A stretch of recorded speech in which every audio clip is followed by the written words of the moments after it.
Assalamualaikum warahmatullahi wabarakatuh. Sairing balam jo barabah, balam lalu barabah mandi. Sairing salam jo sambah, salam lalu sambah kembali. Unsana bina mustika jaya nambo cintoi bersebok kita di video kali ko. Semoga unsana ambo nambo cintoi selalu berada dalam keadaan sehat walafiat. Amin ya rabbal alamin. Dalam video kali ko kita akan menyaksikan yang baru-baru ko viral, yaitu ada makmum sholat tarawih yang melempar imam dengan sendal atau terompa karena imam membaca ayat-ayat yang panjang sehingga mungkin makmum ko tidak sabar atau mungkin lain hal. Namun dalam video ko kita akan saksikan dan seterusnya kita akan dengarkan penjelasan dari Ustadz Daas Latif tentang hukum imam membaca atau sunnah imam untuk membaca surat-surat pendek atau surat-surat yang umum yang didengarkan oleh makmum. Marilah dosa kesedunya untuk lebih jelasnya kita dengarkan dan kita saksikan video berikut itu.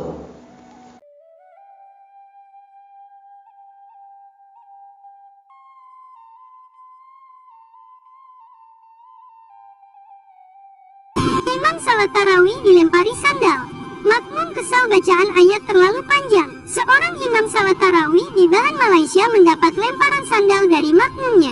Diduga ini terjadi karena imam salat membacakan ayat terlalu panjang. Dengan niat melampiaskan kekesalannya, pria misterius tersebut menerobos barisan saf makmum untuk mendekati imam. Dia berjalan sambil membawa sepasang sandal dan mendorong makmum yang berdiri di kiri dan kanannya. Imam yang menyadari kedatangan pria tersebut segera menghindari lemparan sandal yang diarahkan ke wajahnya. Pria tersebut kemudian diamankan makmum lain agar salat tarawih bisa dilanjutkan kembali.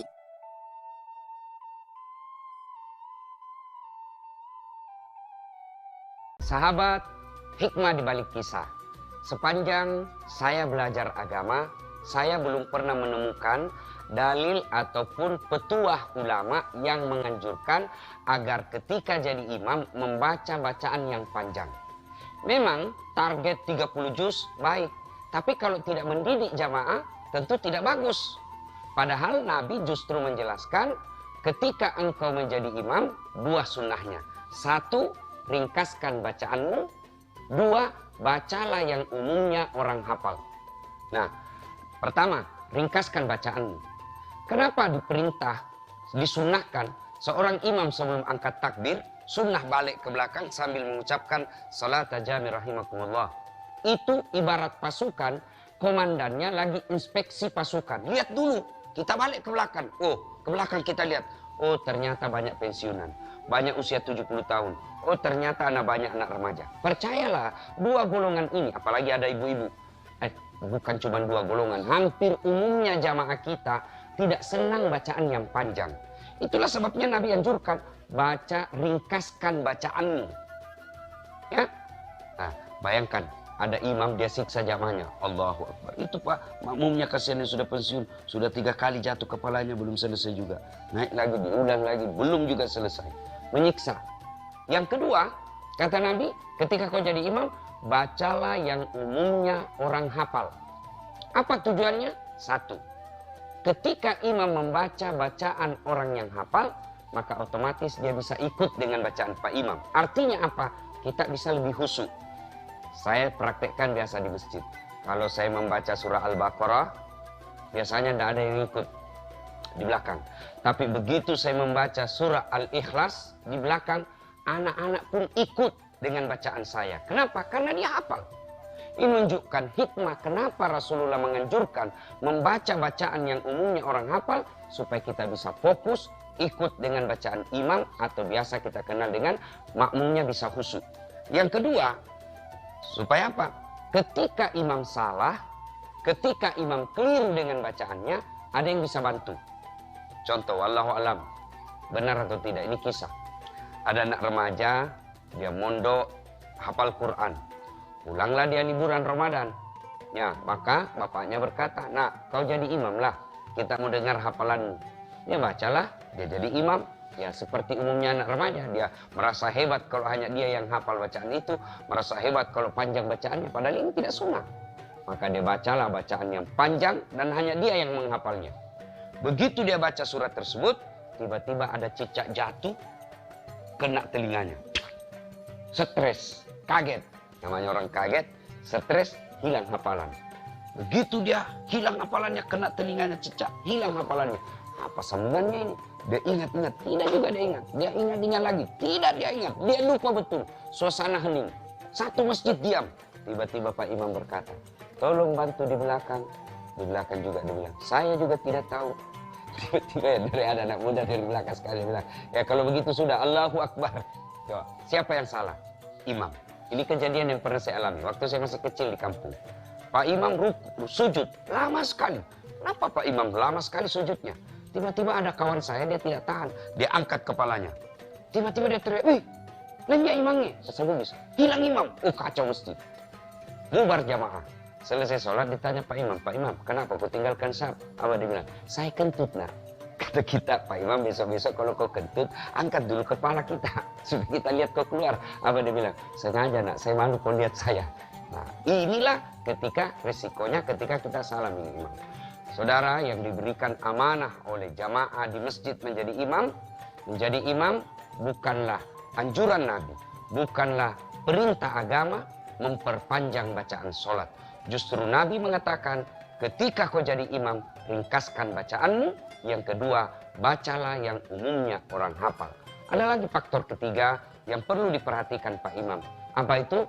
Ketika jadi imam, kan biasanya umumnya kita Ahlus Sunnah wal Jamaah, Masjid Indonesia dari Sabang sampai Merauke, ya selesai assalamualaikum berzikir berjamaah, la ilaha illallah wahdahu la syarikalah, lahul mulku wa lahul hamd, yuhyi wa yumiit wa huwa ala kulli syai'in qadir.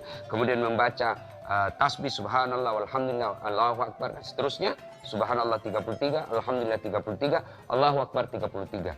Nah, setelah itu biasanya mimpin doa.